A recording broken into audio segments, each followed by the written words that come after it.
Hello, this is a video guide from OATA providing an introduction to the UK border control changes that will occur as from the 1st of January 2021.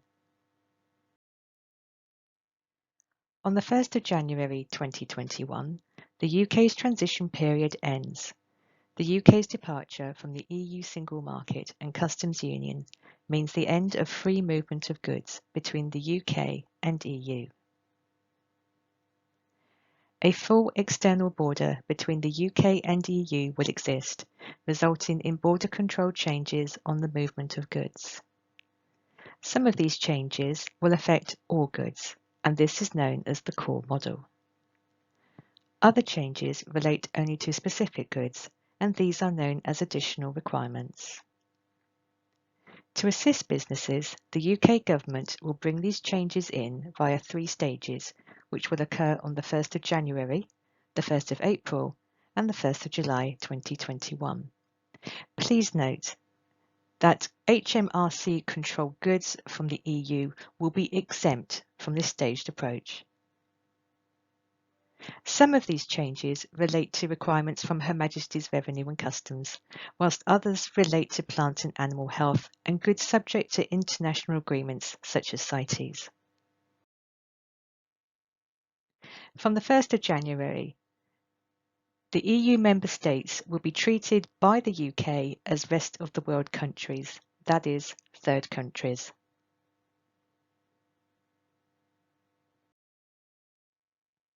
So what actions are required now? The actions that we list below are required regardless of whether the UK exits the EU with or without a trade deal. You need to get an Economic Operator Registration and Identification number. This is known as an EORI number. Importers will need a GB EORI number, and exporters will also need an EU EORI number. An EORI number is an HMRC requirement and provides an ID number in all customs procedures. You should check whether the goods you are importing and/or exporting are listed by gov.uk as controlled goods and/or are subject to additional requirements. Be prepared for customs declarations. Decide whether you are going to use an intermediary or do this in-house. You will also need to check whether you need to get access to CHIEF, which stands for Customs Handling and Import-Export Freight. That is, you will need to be a CHIEF badge holder and therefore need to be authorised by HMRC. Prepare to pay duty and VAT, or apply for a duty deferment account. If you are importing aquatic plants and/or aquatic animals, prepare for pre-notification via required IT systems such as Peach or iPaths. You should note that current users of Peach and Traces will not be automatically migrated over to iPaths and therefore must register to use iPaths separately. You should also speak to your supply chains. Make sure you have the necessary information to complete customs declarations. As from the 1st of January, border controls with the EU will be subject to the same requirement as rest of the world countries, for example, customs declarations, etc. This includes the European Free Trade Association countries, which are Switzerland, Norway, Iceland, and Liechtenstein. Guidance from gov.uk principally relates to changes affecting Great Britain, that is England, Scotland, and Wales. Arrangements to Northern Ireland will be different due to the Northern Ireland Protocol. This means that Northern Ireland will continue to follow EU regulations due to its linkages with the Republic of Ireland. This will impact on consignments going from GB to Northern Ireland.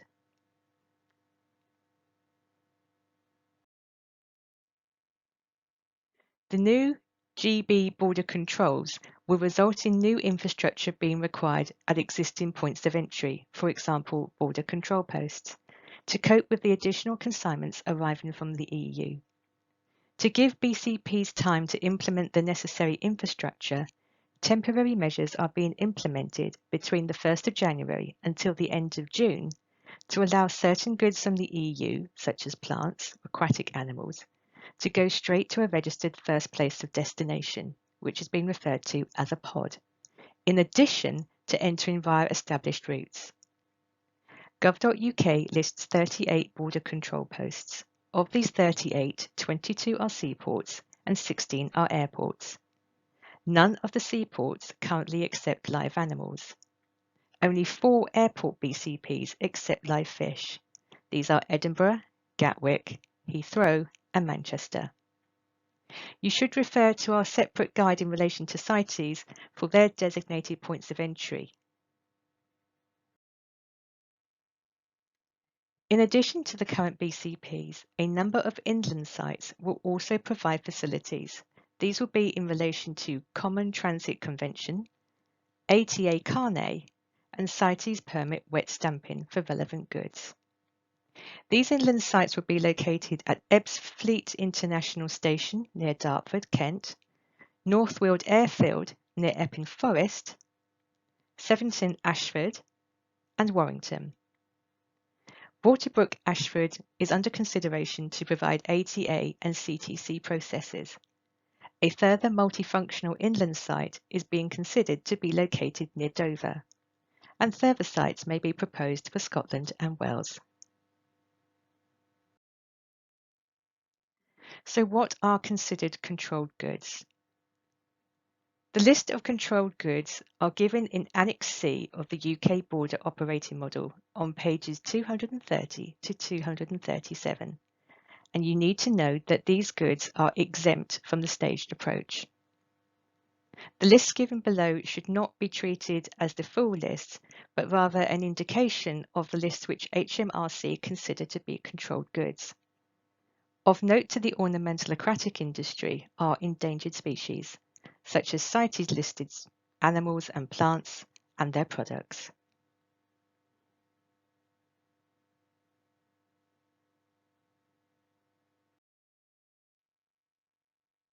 Which goods are subject to additional requirements? Certain goods will be subject to these requirements. Some of these requirements will take place before the core model process, others will take place after.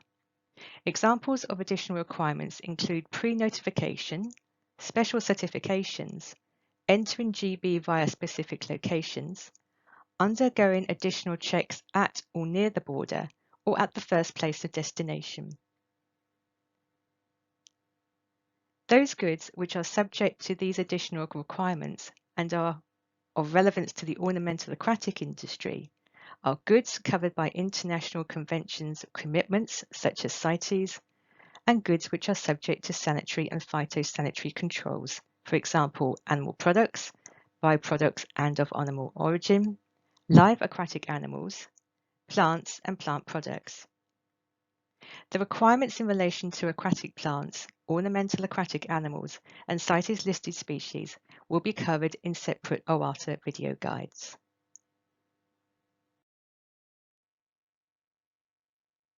So we come to the core model, import preparations. To fulfill the import process, importers must have a GB EORI number, the correct commodity code, the customs value of the goods and their origin. In addition, importers may wish to consider whether for non-controlled goods they might benefit from using a simplification or facilitation, which includes delaying customs declarations for up to 6 months from the point of import. If customs declarations are not being delayed, businesses need to consider how they will make customs declarations to the HMRC. Those making declarations via the chief system must hold an authorization, that is, they must be a chief badge holder. Customs declarations can also be made via commercial software or community system providers.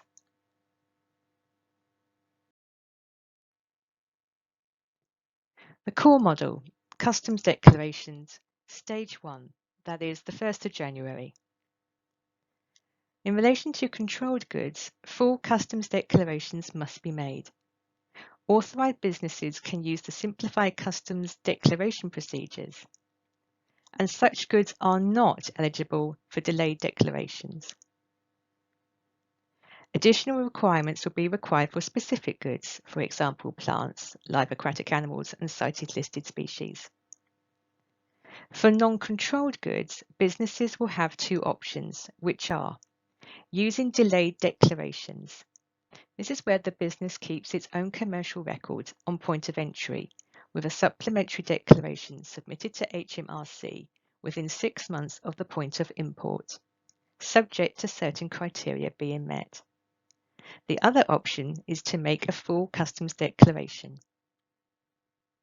Note that the UK global trade tariff will come into effect as from the 1st of January, and therefore any tariff due will be calculated based upon the commodity code declared and must be paid. Border force checks will continue as they do now. Controlled goods which enter GB via a border location which does not have customs control systems, GB importers must submit a declaration before the goods board in the EU. Importers will have until the end of the next working day to declare entry once they arrive in GB. For border locations which have existing customs control systems, importers will have 3 hours from when the goods arrive to submit a declaration. Goods which do not require an import declaration until stage 3, that is the 1st of July 2021, will be allowed to flow through.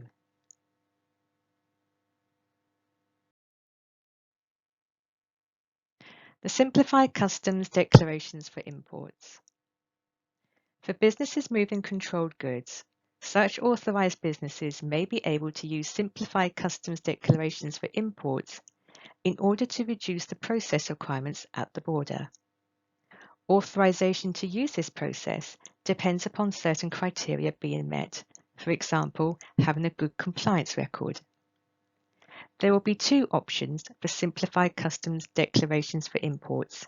These are entry in declarant records, where the information is recorded in the importer's commercial records rather than being declared to customs using HMR systems, and simplified declarations procedure, where a declaration is made using a reduced dataset submitted upon import. For both options, additional customs information is submitted at a later date to the HMRC via a supplementary declaration. Note that if you wish to apply to be authorised to use the simplified customs declarations for imports in terms of goods coming from the EU, it will not be valid until the 1st of January, and you will need to have a duty deferment account in place.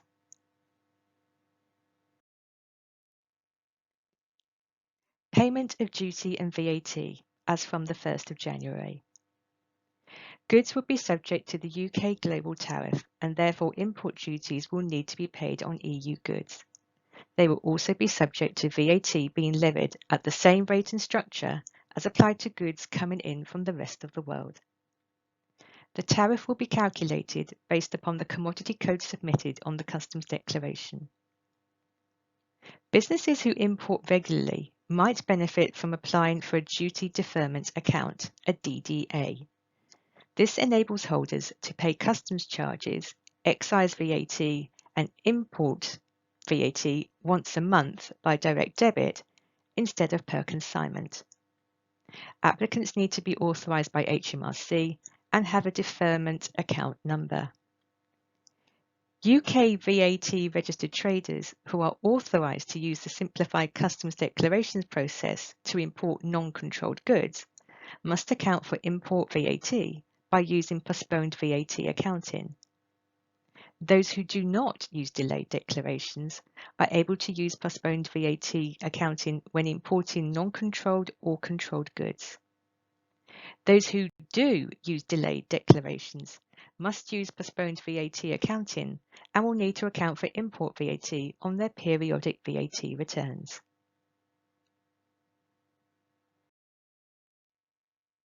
So in relation to the core model, what will happen at stage 2 and stage 3? Stage 2 takes effect as from the 1st of April 2021. and in relation to the core model process, there will be no changes. However, some goods, that is, those that are subject to sanitary and phytosanitary controls, will have additional requirements on them as from the 1st of April. Importers of products of animal origin and regulated plants and plant products must submit pre-notification and relevant health declarations. It's important to note here that in relation to aquatic plants, these come under the category of high priority plants, that is, plants to plant in. And so pre-notification and health certification requirements will come into force as from the 1st of January 2021. Stage 3 occurs on the 1st of July 2021, and from this time point, full customs declarations will be required for all goods in addition to payment of duty and VAT. Delaying customs declarations will not be available from the 1st of July onwards. Safety and security declarations must be submitted for goods arriving from the EU, in line with requirements for goods from rest of the world countries. Prepare for customs compliant checks. These will take place either at a port or an inland site. All goods subject to sanitary and phytosanitary controls, so for example live aquatic animals and aquatic plants, etc., must enter GB via border control post accompanied by the relevant documents.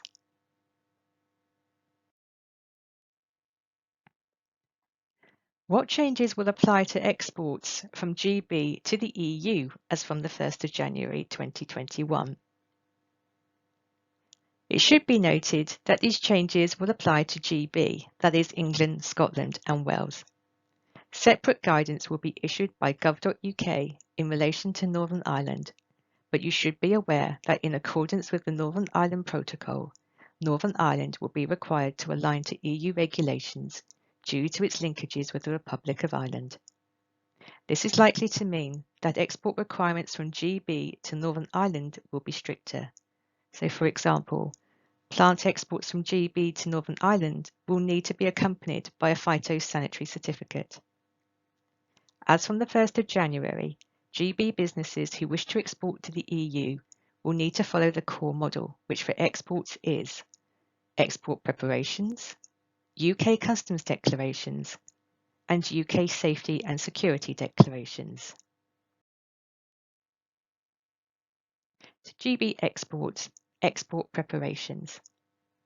To fulfill export processes, GB businesses will need a GB EORI number, access to the GB Safety and Security System, and access to Chief to submit export customs declarations.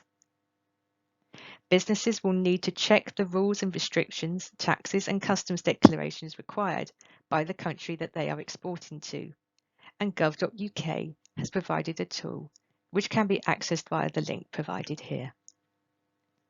Businesses may also need to apply for an EU EORI number. It should also be noted that additional requirements for goods such as CITES listed species or those which are subject to sanitary and phytosanitary controls will be covered in our accompanying video guides.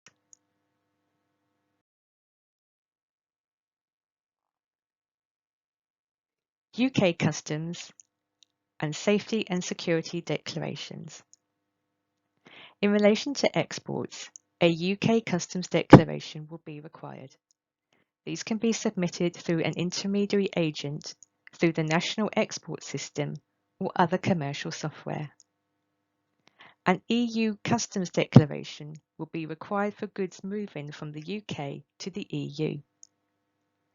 The following information will be required when submitting an export customs declaration: a GB EORI number, the commodity code of the goods, the value of the goods, the origin of the goods, and access to HMRC systems.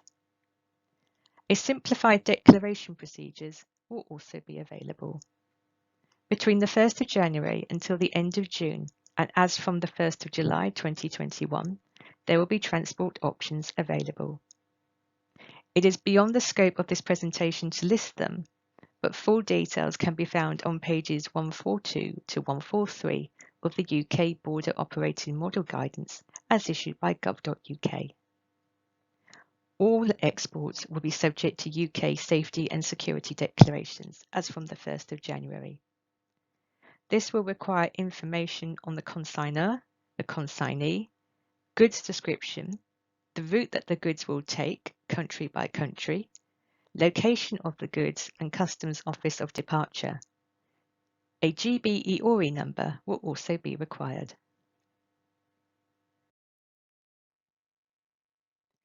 So here is a checklist ahead of the 1st of January. Apply for a GB EORI number. It will take approximately 1 week to get one and about 5 to 10 minutes to apply for one.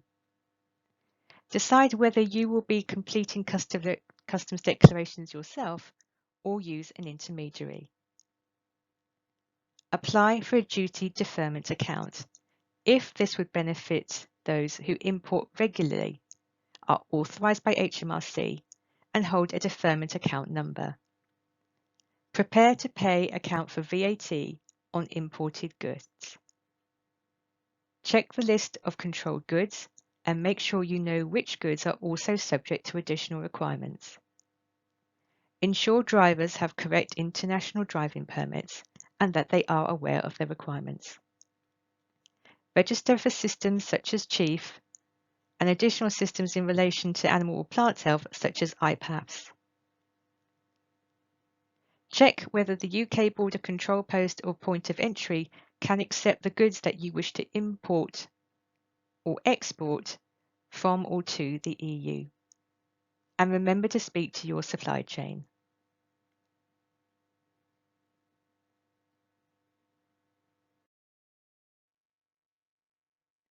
This video has covered a number of terms, and so we provided a glossary of the terms here.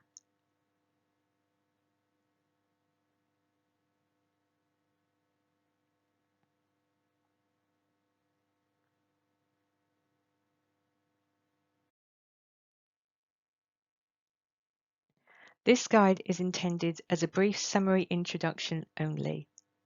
For full and detailed information on the UK's border operating model with the EU, the full document is available at the link given here. Updates on advice issued by gov.uk will be made available on OATA's Leaving the EU hub on our website. The current advice is available using the link here. We strongly recommend you visit our Leaving the EU hub on a regular basis, as requirements may be subject to change. You can also find details on the UK Global Tariff, which will replace the EU's Common External Tariff as from the 1st of January via the link provided here. You may also wish to see OATA's other video guides in this series on aquatic plants, ornamental aquatic plants, ornamental aquatic animals, and CITES listed species. Finally, please remember that OATA is here for you. If you have any queries, please contact us via email on info@ornamentalfish.org or by telephone on 01373 301 353. You might also wish to see the other video guides that we have provided in this series on the border operating requirements.